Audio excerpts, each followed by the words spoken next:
Let's do a deep dive into the chatting capabilities of the agent mode. Well, first of all, what does that mean? You know how you can have inputs in Opal right now, and usually what happens is you put them in the front and you say, here's the input, and then do something with that input and stuff like that. In the agent mode, the inputs can come out from the inside of the agent step. You basically can say, hey, place an input somewhere inside of the agent, and it just works. What does that mean? How do we do this? How do we trigger chats?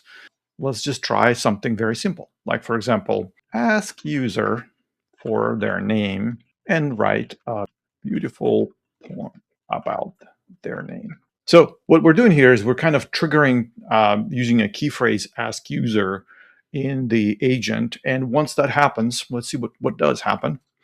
When you actually try to run this, what is happening?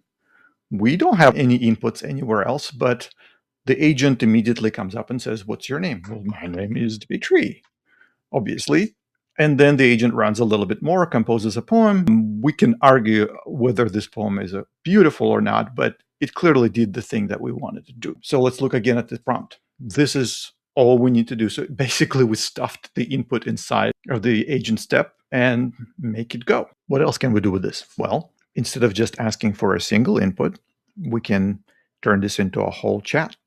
One of the cool things about agents is they're really good at creating chat loops. And so if we just take this prompt here and replace it with act as a chatbot, chat with user to help them solve a particular problem they have, focus on better understanding the problem rather than solving right away. So this would be our one-step problem-solving chatbot. Let's see how this works.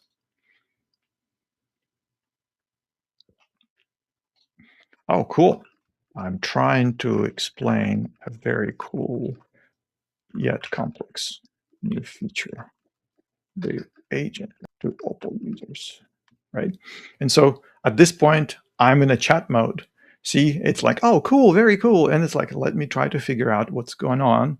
As you can see, it's our problem-solving chatbot. And now you can chat with it forever. That is pretty cool, right? Don't you think?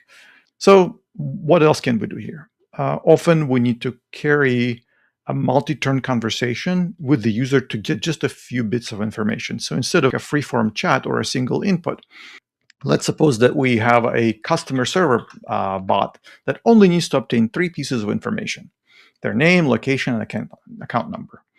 And so what we're asking is, hey, be polite and steer your conversation gently to get this information. And we want to return the name, location, account number as output, a chat along with the chat transcript. That's pretty cool. See how this works. Hey, my name. Hey, see, we're not giving the name. Now, see, it's like, oh, what's your name? Well, okay, my name is Dmitry. Fine. Okay. See, it's asking me, it's now guiding me forward. Mountain View, of course. A great place, account. And it's like, wait, what? Why do you need an account number? And see, it's trying to guide you back. So this is like a resilient input in the previous generation of Opal. If the user entered the wrong information or something that didn't quite fit, the whole run would just fail. Here, you can get this information out of the user. Okay, let's suppose my account is 4567889. This is not my account number, but it's okay. And so you can see that it got the information. It goes like, this looks like an account number. And here is the complete transcript of the user, and here's the name and account. So now in the next step, I could do something with this information. But this idea that I could use this resiliency of the agent to guide the conversation toward a certain outcome, that's huge. That's a big deal. At least I think it is. Can't wait to see what you'll do with this one. What else can you do? Well, the resilience is actually also very useful because the agent can intelligently adjust the responses based on previous chat turns, right? So basically, let's use this prompt here. I have one saved. Let's see how we can do this. Act as an elementary math tutor. Ask the user questions, quiz style, and if they answer them correctly, move on to the next question. Otherwise, educate and ask again. See, and then return complete transcript. This is roughly like programming in English, right? You're basically writing, you can do this in your own language as well. The agent understands all languages. So that's pretty cool. So let's see how this goes. And you will see that it will think of the question, define its own role. Oh, what is 2 plus 3? Okay, 5.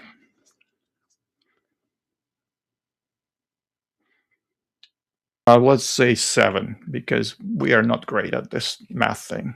And see, it adjusts. Instead of just going to the next question, it's trying to go and say, okay, here's how you would do this. So this is one of the coolest things about the agent, is that you can script its interaction, but also know that it's resilient and it will try to find the right way to approach the problem. So you can often create this very like soft language programming with it. You can kind of script the interaction, but leave room for the agent to do its own thing.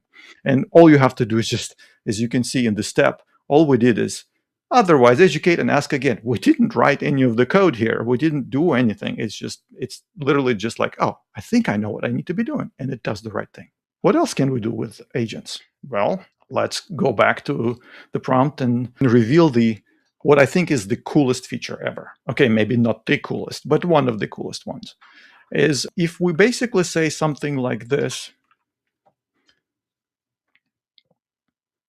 we trip into a different input mode for the agent.